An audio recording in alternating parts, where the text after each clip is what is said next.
नमस्कार दोस्तों, आज के वीडियो में हम अफोर्डेबल फाइनेंस कंपनीज़ का एक फंडामेंटल एनालिसिस करेंगे, सेक्टरल एनालिसिस करेंगे।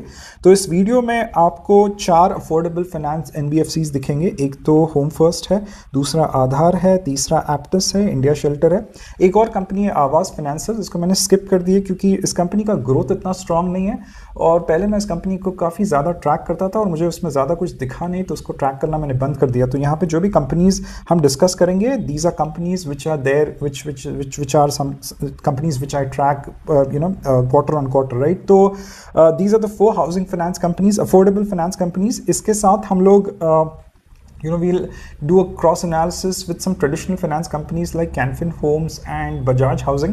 So I've skipped LIC Housing and PNB Housing. PNB Housing का और LIC Housing का growth rate इतना strong नहीं है और PNB में management issues काफ़ी ज़्यादा है। तो again, those 2 companies are something which I used to track before, but I've stopped tracking those companies. So we'll kind of analyze 6 companies in this video, right? So we'll start with the affordable finance ones, right? तो यहाँ पे मैंने बहुत सारे parameters mention किए। तो अगर आप देखोगे, product loan book is one, तो size of loan book is one thing, तो 10,000 is the lowest, तो India Shelter is the smallest of all 4 of these.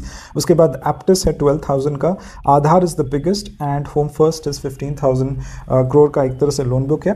Product mix यहाँ पे आप ध्यान रखिए, राइट, बिकॉज ये सिर्फ हाउसिंग लोन्स नहीं देते, दूसरे भी तरह के लोन्स देते। लोन अगेंस्ट प्रॉपर्टी अगर आप देखोगे तो इन कंपनीज का काफ़ी ज़्यादा है। तो अगर आप एप्टस देखोगे तो ये नॉन हाउसिंग लोन सबसे ज़्यादा देता है। तो अगर एप्टस का यील्ड आप देखोगे, yield is the cost at which or the interest rate at which loan is given। एक लोन देने का जो, जैसे फॉर एग्जांपल हाउसिंग लोन 8.5% का होता है, yield is that 8.5%, राइट। तो सबसे ज़्यादा जो yield है एप्टस का, ये एप्टस का yield सबसे ज़्यादा क्यों है?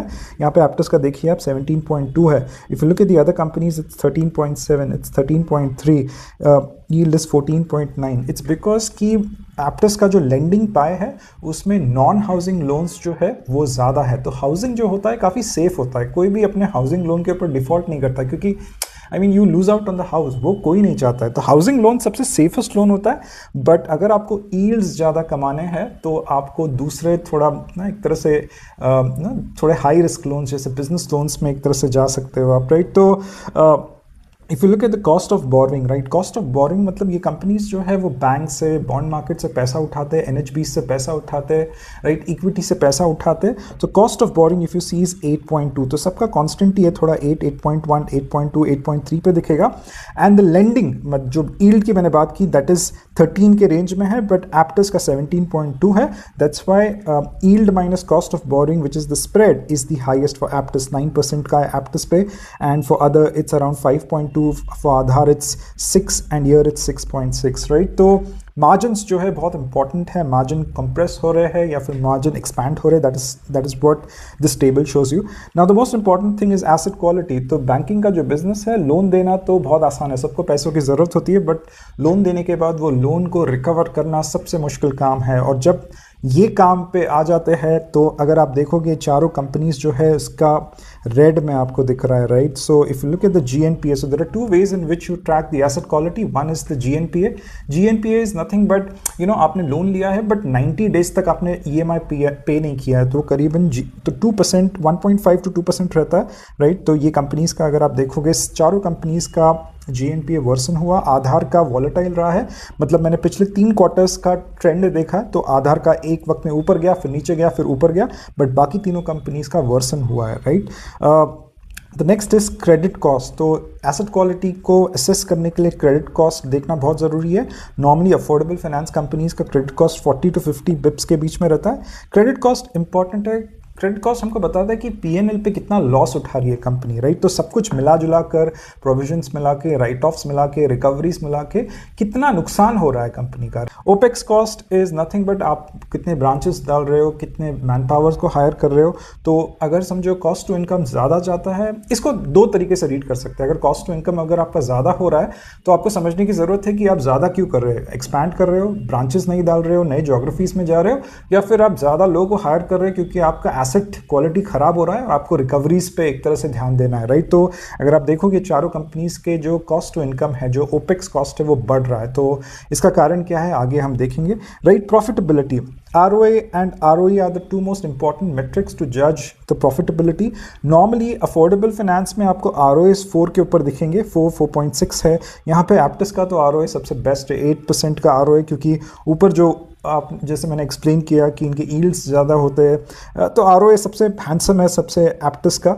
एंड इंडिया शेल्टर एक बहुत अपकमिंग कंपनी है, 5.7 है ROA उसका। ROE 15% के ऊपर कुछ भी ROE होता है, that is suppose to be a good ROE। तो ये कंपनीज के अगर आप ROE देखोगे तो 14% है, 16.5। Aptus का अगेन ROE 20% है, शेल्टर का करीबन 16.6% है, right. And valuation is the final metric, right. Price to book in companies का एक 3 महीने पहले 6 महीने पहले 3 से 4 के बीच में फ्लक्चुएट करता था। अब ये स्टॉक्स जो है काफ़ी करेक्ट हुए हैं, टाइम वाइज करेक्शन हुआ है, प्राइस भी करेक्शन हुआ है। But if you look at these 4 stocks, they have corrected substantially and you see that the price to book has gone below 3, right? तो जब भी आपको NBFCs एनालाइज करना है या फिर बैंक्स एनालाइज करना है, you just need to answer these 4 questions. सबसे पहला क्वेश्चन तो एसेट क्वालिटी डिटोरेट हो रही है या नहीं हो रही है, right. If the asset quality is deteriorating, आगे जाके चीज़ें खराब हो सकती है। एसेट क्वालिटी डिटोरिएट हो रही है मतलब खराब हो रही है, is it a structural thing, मतलब ये क्या अगले 2-3 साल तक रहेगा, क्या फिर ये एक सिक्लिकल चीज़ है। तो ये क्वेश्चन, सारे क्वेश्चन जो मैंने यहाँ पे मेंशन किए इन कंपनीज के लिए, हम उसके आंसर्स ढूंढेंगे, right. Is the growth slowing down, right. Growth जो होता है, डिस्बर्समेंट ग्रोथ जो होता है, वो स्लो डाउन हो रहा है या पिकअप कर रहा है, right. Is the opex increasing, तो मैंने जैसे एक्सप्लेन किया ओपेक्स क्यों इंक्रीज होता है वो देखेंगे हम। And is the cost of borrowing coming down, because banking एक कमोडिटाइज बिजनेस है। अगर समझो मेरे पास 2 लोग आते हैं, एक बोलता है कि यार आपको 7.5% में मैं होम लोन दूंगा, और दूसरा बोलता है मैं 9.5% पे होम लोन दूंगा, बट आपको सर्विस बहुत अच्छी दूंगा, एकदम आप मेरे ऑफिस में आओगे तो आपको कोला पिलाऊंगा, AC ऑफिस में रखूंगा, सब कुछ करूंगा, बट 9.5% रखूंगा। मैं कहूँगा मुझे नहीं चाहिए 9.5%, मुझे 7.5% पे मेरा होम लोन चाहिए। मुझे अगर ना SBI में भी आना पड़े तो चलेगा, मुझे एक बुरा अगर कस्टमर एक्सपीरियंस मिले तो भी मुझे चलेगा, बट 7.5 चाहिए। इसका मतलब बैंकिंग जो है इट्स अ कमोडिटाइज्ड बिजनेस, जो सस्ते में सबसे माल उठाता है वो in the long run जीतता है, right? तो these are some of the questions that we'll answer. So is the asset quality deteriorating for these companies? Yes, the asset quality is deteriorating for these companies. All 4 companies तो मैंने red में highlight किया. And what are the reasons, right? Borrowers are under stress due to following reason, right? एक तो जो tariff related macro एक तरह से जो हेडविंड्स दिखे वो गुजरात एंड तमिलनाडु में, जहाँ पे एक्सपोर्ट ओरिएंटेड कोहोर्ट्स है, एक्सपोर्ट ओरिएंटेड सेक्टर्स है, वहाँ पे कुछ हेडविंड्स दिखे, राइट। तो अभी टैरिफ का तो इशू सॉल्व हो गया, मुझे लगता है कि ये सिक्लिकल चीज़ है, ये एक स्ट्रक्चरल चीज़ नहीं है। तो जो भी प्रेशर दिखा था इन 2 स्टेट्स में, जो एक्सपोर्ट ड्रिवन स्टेट्स में, मुझे लगता है कि धीरे धीरे वो कम हो जाएगा। This is one thing. Second thing, इसी मैक्रो इकोनॉमिक हेडविंड की वजह से, टैरिफ की वजह से जो भी MFI और MSME लोन्स रहते हैं उनके ऊपर एक तरह से प्रेशर आया, जिसकी वजह से एक स्पिल ओवर इफेक्ट जो है वो हाउसिंग लोन्स पे आया। तो लोगों ने क्या होता है कि बहुत ज़्यादा ओवर लेवरेज्ड हाउस होल्ड्स होते हैं, तो एक हाउस होल्ड में 4 या 5 लोन्स लिए जाते हैं। तो शॉपकीपर्स लोन होते हैं, कोई अपनी फसल काटने के लिए लोन लेता है, बहुत सारे आउटस्कर्ट्स में ये कंपनीज ऑपरेट करते हैं। ये अर्बन सेंटर्स में काम नहीं करते, ये सेमी अर्बन और रूरल सेंटर्स में काम करते हैं। तो लोग अपने बहुत सारी जो ज़रूरतें होती है उनके लिए लोन्स लेते हैं, बट यहाँ पे जब एक प्रेशर दिखा तो सबसे पहले उसका जो इम्पैक्ट माइक्रो फाइनेंस स्पेस में दिखा, MSME स्पेस में दिखा, और एक रिपल इफेक्ट होता है, एक स्पिल ओवर इफेक्ट होता है, एंड वो हाउसिंग रीपेमेंट्स में दिख रहा है, राइट। तो मतलब लोगों के अगर जेब में पैसा नहीं है, राइट, तो MSME लोन्स तो दूर की बात, लोग अपने हाउसिंग लोन्स भी एक तरह से नहीं भर पा रहे, right. This is one thing, right. तीसरी चीज़ जो है कि जब भी एक लोन को फेडने के लिए लोग क्या करते हैं, दूसरा लोन लेते हैं, बट दूसरे लोन के ऊपर RBI ने बहुत एक कड़ा शिकंजा लगा दिया था, राइट। तो रिटेल क्रेडिट और पर्सनल लोन्स मिलना बहुत बहुत मुश्किल है, राइट। 2023-24 ना बहुत हद तक 25 में भी जो पर्सनल लोन्स देने वाले कंपनीज हैं, अनसिक्योर्ड लोन्स होते हैं, इसमें यील्ड बहुत ज़बरदस्त होते हैं, बट रिकवरी नहीं होती है, तो इसमें नुकसान भी बहुत, बैड डेट, बहुत सारे लॉसेस बुक करने पड़ते हैं। तो कहीं ना कहीं रिटेल क्रेडिट के ऊपर एक बहुत कंट्रोल ला दिया, जिसके वजह से बाउंस रेट्स बढ़ गए। बाउंस रेट्स मतलब जो EMI जाना होता है वो नहीं जा रहा है, राइट। तो क्या होता है कि पहले लोग क्या करते थे कि अभी भी लोग करते, फॉर एग्जांपल ये हाउसिंग फाइनेंस क्या होता है, जैसे आउटस्कर्ट्स में लोग बैठे बंगले बांधते, कोठियाँ बांधते, राइट। और कोठियों के लिए इन कंपनीज के पास आते हैं, मे बी एक 10 लाख का एक एवरेज टिकट साइज का लोन लेते हैं, राइट। अब वो 10 लाख घर पे आ गए, राइट। अब आप कहीं पे रह रहे हो, आप मे बी एक सेकंड या थर्ड आपका फ्लोर बांध रहे हो या फिर साइड में कोठी बांध रहे हो, छोटा सा एक घर बांध रहे हो, बट प्रॉब्लम क्या कर रहा है, प्रॉब्लम क्या हो रहा है कि लोगों के पास पैसा नहीं है, तो जो होम लोन का जो पैसा मिल रहा है that is what they are using for personal consumption. So that is a trend which was kind of which got seen, right? तो again as I've told that these houses are on the outskirts, तो अगर इसके price appreciate नहीं करते तो लोगों को दिक्कत नहीं होती. अगर इस पे फोरक्लोजर आ भी गया तो मतलब बहुत एक it's a very difficult, it's a very painful thing अगर आपका घर जब्त किसी ने कर लिया तो, बट अगर उसके प्राइजेस नहीं बढ़ते और आपके पास कोई दूसरा एक छोटा सा अरेंजमेंट है तो people do not mind if the foreclosures happen as well, right? And fifth reason जिसकी वजह से बोरोवर स्ट्रेस में है, जो नॉर्मल रीजन है कि यार कैश फ्लोज का प्रॉब्लम आया क्योंकि फसल आपकी सही आपको रेट नहीं दे पाई, जॉब लॉसेस हो गए, मेडिकल इमरजेंसी कुछ आई, तो ये सब जो मेजर कारण है इसके वजह से एसेट क्वालिटी जो है वो डिटियोरेट कर रही है. तो ये दो चीज़ों को थोड़ा फिक्स होने के लिए वक्त लगेगा, एक 3 से 4 क्वार्टर्स लगेंगे. ये जो रिटेल क्रेडिट है इसका मुझे लगता है कि सोल्यूशन जो है वो पब्लिक सेक्टर बैंक्स देखेंगे, राइट, देंगे. पब्लिक सेक्टर बैंक्स अगर आप देखोगे बहुत अच्छे रिजल्ट्स लेके आए हैं, एंड पब्लिक सेक्टर बैंक्स ने इतने अच्छे रिजल्ट लेके आए कि अभी उनसे बहुत ज़्यादा एक्सपेक्टेशंस ग्रोथ की पड़ी है, तो अभी वो लोग रिटेल लेंडिंग करेंगे. प्राइवेट सेक्टर बैंक्स के रिजल्ट्स भी ठीक ठाक थे, but the retail loans which private sector banks have been given for the last couple of years वो ऑलरेडी बहुत एक कंट्रोल तरीके से हो रहा था. बट अभी जो रिटेल लोन्स है उसमें पब्लिक सेक्टर बैंक्स एक तरह से घुसेंगे अगले 3 से 4 क्वार्टर्स में, तो वहाँ पे बहुत ज़्यादा एक्शन दिख सकता है, राइट? तो these are some of the reasons why the asset quality is deteriorating. So this is a bad thing for these companies, right? Is the growth slowing down? Obviously the growth is slowing down, right? तो ये sector का जो rate है, growth rate है, larger sector का growth rate है वो 12% का ग्रोथ है. बट अगर आप देखो ये कंपनीज जो है 24-25% से ग्रो करते हैं, right? 25% growth, 20% growth, 21% growth. Sector अगर 12% से ग्रो कर रहे हो तो तुम कैसे 25% से ग्रो कर रहे हो? तुम इसलिए 25% से ग्रो कर रहे हो क्योंकि तुम नॉन हाउसिंग लोन्स भी दे रहे हो, नॉन होम लोन्स भी दे रहे हो, बिजनेस लोन्स दे रहे हो, जहां पे यील्ड मतलब प्रोडक्ट मिक्स तुम्हारा डाइवर्सिफाइड है, राइट? तो ये ऑलरेडी बहुत वक्त से कर रहे हैं ये लोग, एंड कहीं ना कहीं जो एमएसएमई और एमएफआई में प्रेशर दिखा है तो अभी ये लोग भी थोड़ा कंजर्वेटिव हो गए. दूसरा हाथ पैर मारने की जरूरत नहीं, हाथ पैर नहीं मार रहे, मतलब दूसरे सेगमेंट्स में, दूसरे प्रोडक्ट कैटेगरीज में नहीं घुस रहे और कह रहे हैं कि हम लोग होम लोन्स ही देंगे.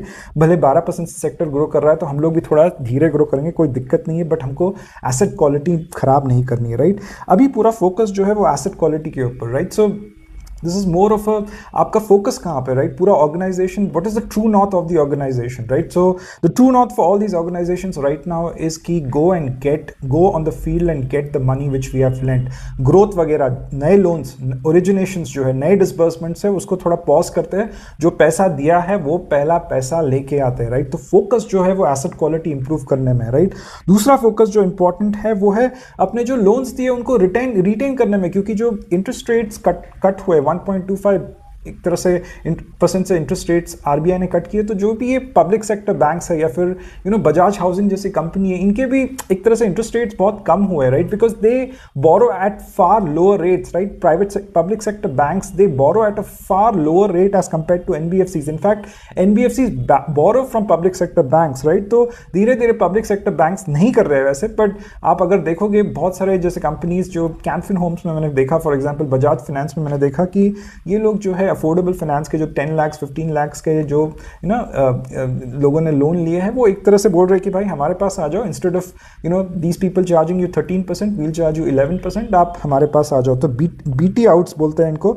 सो they are putting a lot of pressure on these banks to retain. तो एक तो एसेट क्वालिटी पे इनको काम करना है और दूसरा जो है रिटेंशन पे काम करना है. जिसको लोन दिया है उसको बोलना है कि प्लीज आप हमारे साथ ही रहो, एक 2% आपका इंटरेस्ट कम हो रहा है तो प्लीज कहीं जाओ मत, राइट? तो पूरा जो सेल्स फोर्स है इनका या पूरा जो मैन पावर है ये दो कामों में एक तरह से लग गया है, right?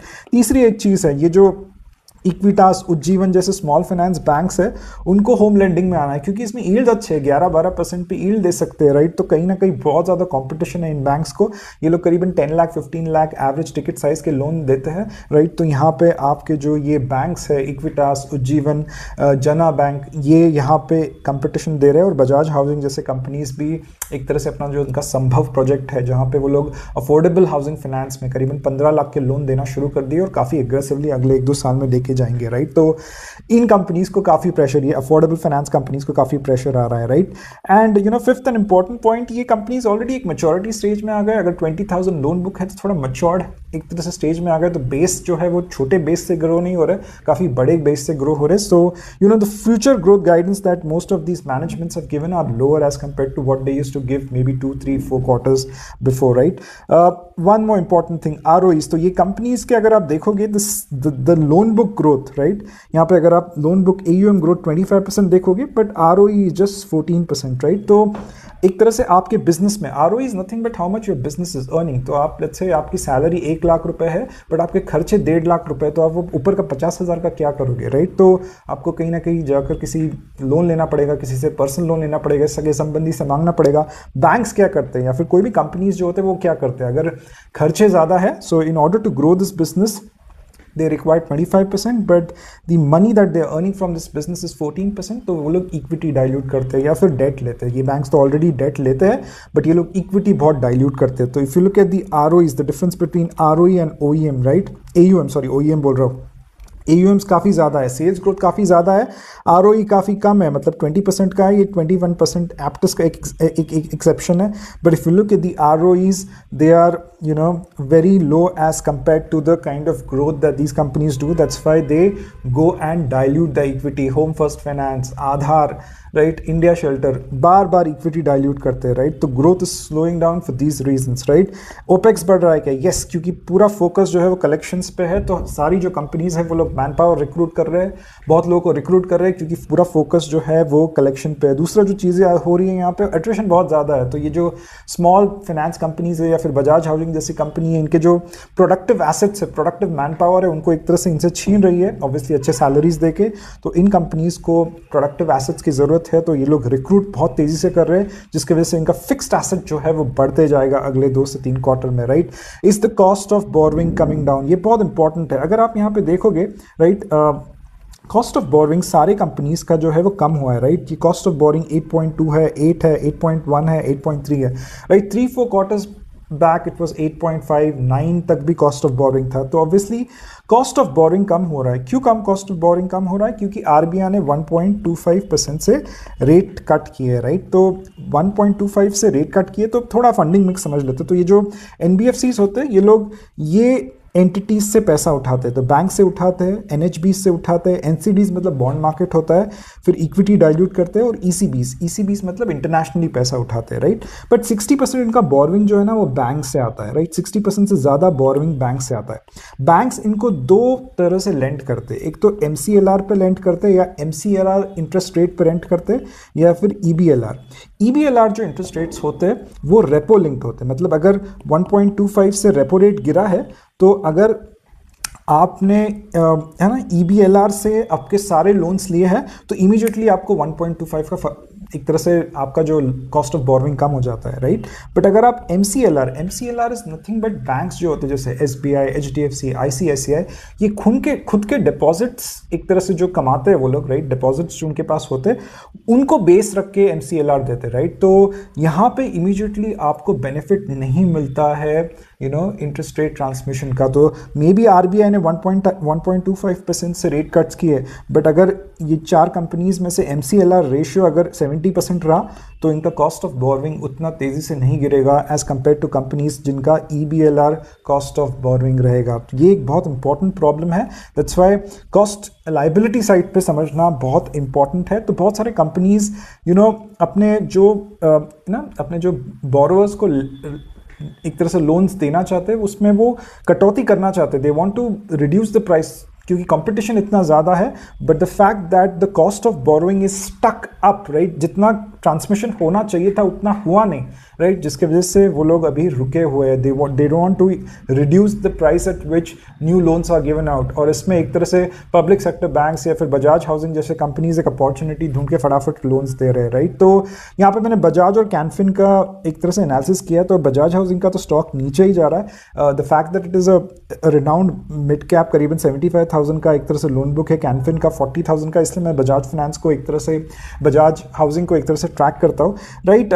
Bajaj housing again is getting into affordable housing, जैसे मैंने बताया करीबन 15 to 35 लाख का जो टिकट साइज है, they want to give that at an yield of 11 to 13, तो 13% पे ये वो 4 कंपनीज दे रही है। ये कंपनी करीबन 11 to 12 पे एक तरह से देकर अपने ना बीटी आउट्स या बीटी इन्स करने की कोशिश कर रही है, राइट। तो कैनफिन होम का अभी तक का काफ़ी अच्छा रिजल्ट था, बट आगे जाके कैनफिन होम्स का थोड़ा दिक्कत आ सकता है, राइट। तो कैनफिन होम्स का क्रेडिट कॉस्ट इंक्रीज होने वाला है, क्योंकि कुछ टेक्नोलॉजी आईटी वगैरह कुछ कर रहे हैं वो लोग, प्रोसेसेस लेके आ रहे हैं, राइट। कॉस्ट टू इनकम बढ़ने वाला है, क्योंकि they are expanding into other geographies. They have told that the disbursements would also go up, मतलब जितने लोन्स देंगे वो भी ज़्यादा होंगे, but this will affect the profitability. So this was a brief about affordable finance companies. If you like this video, give me a simple like. Thank you very much for your time. Take care. Bye bye.